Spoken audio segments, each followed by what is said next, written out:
Hello, everybody. Hey, this is John Fenn, Church Without Walls International, CWOWI.org. We are a house church network, and I strongly encourage you to go to our website, sign up for my weekly thoughts and my monthly newsletters.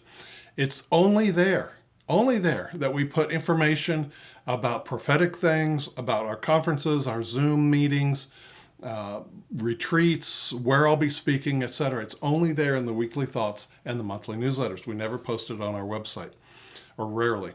So anyway, I want to start talking again and sharing a little bit more about being led by the Lord.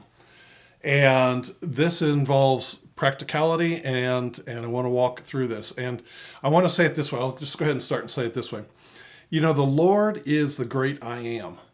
That is, he is timeless. The past, the present, and the future are all one to him.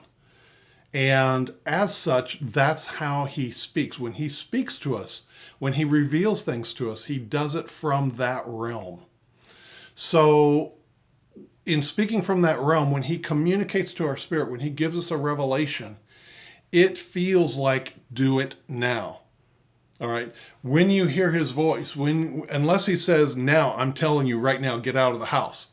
Like it happened with a gentleman that I'm aware of back when Uganda was under Idi Amin, and there was a fighting going back and forth. I have a friend, and in the middle of the night, the Lord woke him up, and the Holy Spirit said to him, get out of the house now. And he had quite a few children and a couple bicycles, and he gathered everybody up and got out of the house, and it was very adamant. And so they got a short ways out of town, and they found out their village was the middle point of a battle between the government forces and the rebel forces. And a mortar shell, as they turned around and looked back, hit their house with a direct hit. They would have all been killed. But the Lord said, get out of your house now. That's a time to obey him. But let me give you an example from the Apostle Paul. In Acts chapter 26 and verses 17 and 18, Paul is giving his testimony. It's interesting, we have Paul's actually getting saved in Acts chapter 9, and then he retells his testimony, his story in Acts 22, and then again in Acts 26, depending on the ruler that he's telling it to. And so it varies slightly because he's dealing with different rulers and he wants to emphasize different points. But one of the things he says in Acts chapter 26, verses 17 and 18, is this, that the Lord said, I'm calling you to the Gentiles. And he says to open their eyes from darkness and turn them from darkness to light, from the authority of darkness to the kingdom of my son, et cetera, et cetera. And this is, again, Acts 26, verses 17 and 18. And in verse 17, he says, I'm calling you to the Gentiles, unto whom now I send you, to open their eyes from darkness to light, etc. But in Acts 26:17, he says, unto whom now I send you. Well, that sounds well and good. That sounds like immediately get going, because he is the I am. And when he says, unto whom now I send you, it feels like, boom, it's happening now.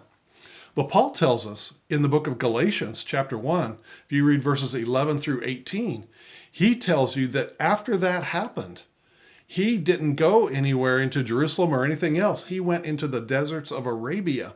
He says the things I know in the Lord, nobody taught me. I received it directly from the Lord. And he said he spent 3 years in Arabia before he went back to meet the apostles. See, the book of Acts is very condensed. It covers a span of 30 or more years, all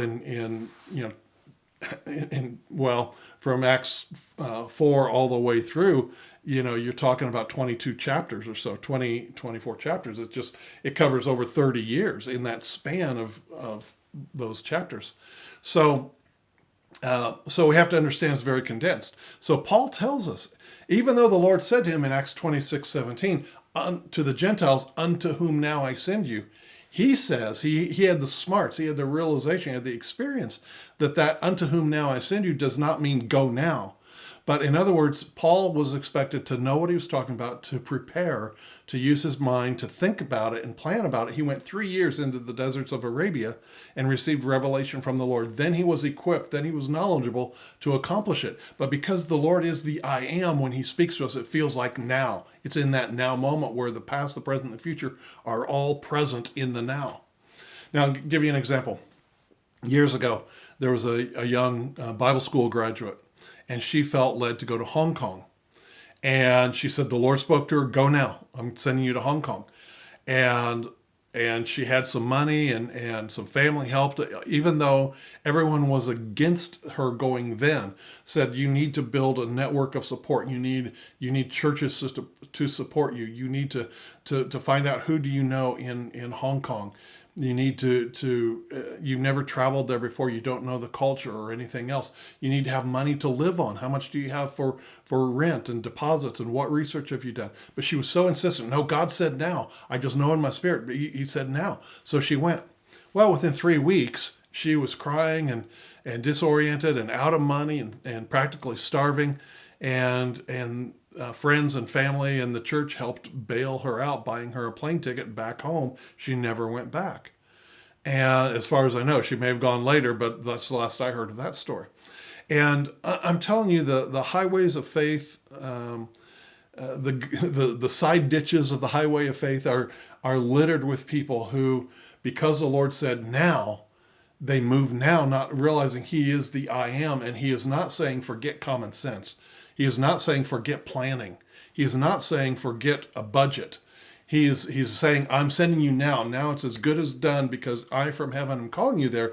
But he realizes you have to make plans in the natural for that to come to pass. Just like the Apostle Paul being told in Acts 26:17, unto the Gentiles, unto whom now I send you. And then he spent 3 years receiving revelation and preparation and probably a plan, knowing to go to the apostles in Jerusalem first. Another example from our own lives. Years ago, Barbara and I were college students, and we're praying about when to get married, what the Lord had for us for ministry, things of that nature. And one night we were praying, and the Lord spoke to me, and He said, and He showed me, He told me to go to Boulder, Colorado, and He said. And He showed Barbara a vision at the same time. We jointly heard this word. I had heard it verbally, and she saw it in a vision form. She saw a vision of herself looking at the mountains, and the Lord was with her. And then she turned around, and before her was vast fields of heads of wheat, and every head of wheat was a human face. And the Lord, when He was prophesying to me that He's called us to go to Boulder, Colorado, which is right up against the Rocky Mountains, and she saw that vision at the same time, we knew that we would end up in Boulder, Colorado. Well, this was September of 1977 when He spoke that. And one of the things He said is this: after that, I will give you a ranch. All right. We'd had it on our heart to have cattle and horses and everything else, and to have a place of healing where people could come and find balance and shelter from the world and everything of that nature. And do you know that was September of 1977? That ranch did not come about until 1997.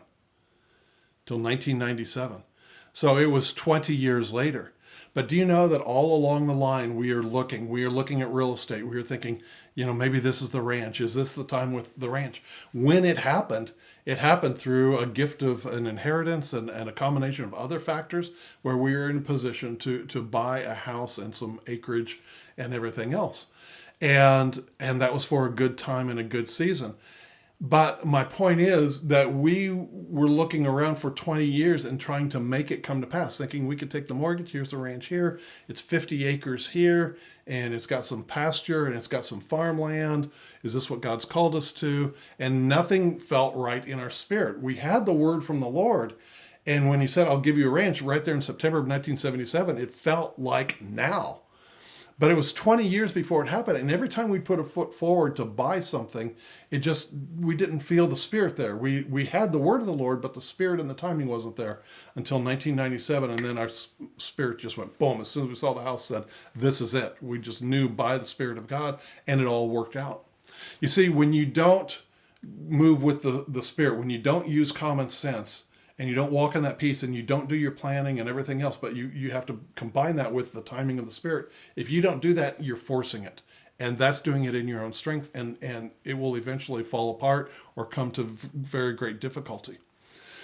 Anyway, hope this has been a blessing to you. So just realize when He says, do it now, He is the I am. And so it seems like it's going to come to pass now, and you have to do it now. But He's not telling you, don't plan, don't make a budget. He's telling you, just be aware that's where you're headed. All right, God bless. Bye-bye.